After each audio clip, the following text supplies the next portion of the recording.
I just work. You know what I'm saying? I work, and God blesses me with things that man ain't got nothing to do with. Just to work. Like, and doing the work, what happened? I get my own day.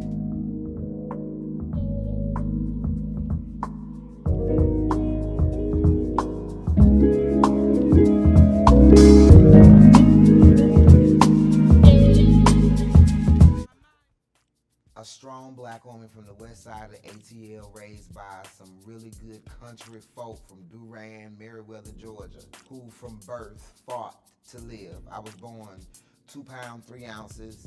I had a weak kidney, weak heart, weak lung. My mama didn't even know she was pregnant. She went to the hospital talking about something. My back hurt. And they say, nope, you about to have a baby. I've been a fighter my whole life from existence, just to be here. But for what's right.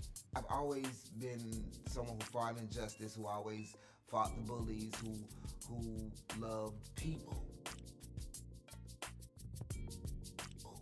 I couldn't even watch the news when I was a child because I would cry because people were dying in Beirut. You know what I'm saying? Like, that's just who I've always been. So it's natural that I became a poet because I feel, and a poet's job is to feel. Yeah! Is the heart of America. Atlanta gots to be the soul. Where you from? Gots to be the South, no doubt. You can tell by the flow of my mouth, my southern I am a combination of Tupac, Martin Luther King, Barbara Jordan, Mary J. Blige, and Goody Mob, who was brought into this world by Nikki Giovanni. So that's all my inspirations. This is my sister.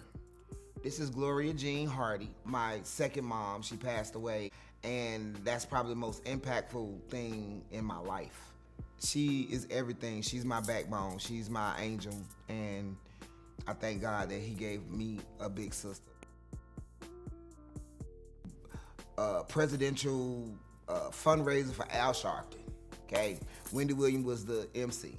And her husband, was like, Wendy, like you. I was scared out my mind because I already knew how she was and how, she come at anybody. So when I went up there to do the show, she was like, Georgia me, you like the Mary J. Blige of poetry, the queen of spoken word. Mary got a big house in Jersey. What you got? I said, well, I would try to help the elders in my community keep their homes because they're being ran out through gentrification because of raised taxes. I went on and did some poetry. We talked about life, and that's how the whole queen of spoken word came. But I had been called that so many times. But when Wendy Williams said to the 20 million New Yorkers, that's it. My world is the West Side. My world is activism. My world is what goes on with black people. My world is family, and I'm grateful for the teachers and the people who have made me who I am, or who add to my life, or who have inspired me. But that's what TamikaFest is about, honoring. That's what you said, me bringing people into the spoken word world. That's why I have it, so you can see what the best spoken word is. I just work. You know what I'm saying? I work, and God blesses me with things that man ain't got nothing to do with, just to work. Like, and doing the work, what happened? I get my own day. The city of Atlanta gave me my own day, May 4th. And it's not just the city of Atlanta, it's East Point, College Park, and Fulton County, right? That day turned into a festival. My sister Jill asked me to go on tour with her, 21 cities. In 1 month, I performed in front of over 100,000 people. And I have my own network, Game TV, that will be focusing on all spoken word artists and all our endeavors. And we are more than just so-called, we live a poetry life. Everything we do is poetry. So we cook, it's poetry. We fuck, it's poetry. We design clothes, it's poetry. Everything we do is poetry. The way we talk, the way we dress.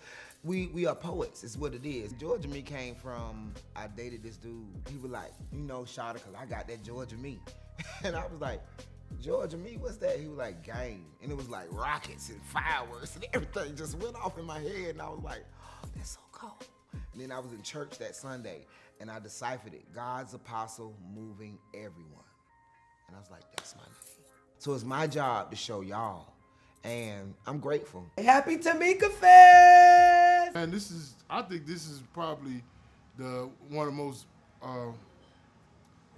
necessary events in the underground right now. Because, I don't know what any other time or any other event where you get this much talent of all different genres, whether it be poets, singers, musicians, and artists of all types of, from painters to, you name it, they all come together. And it's about the art and the fellowship and it's a beautiful thing. I literally dragged some girls here to come to the first TamikaFest, which was called Tamika Fair then, and I've been here ever since. I think TamikaFest is an incredible event for the community, and I love the fact that it's continued for so long. I think we're over 10 years now, 10 or 11 years, so it's outstanding.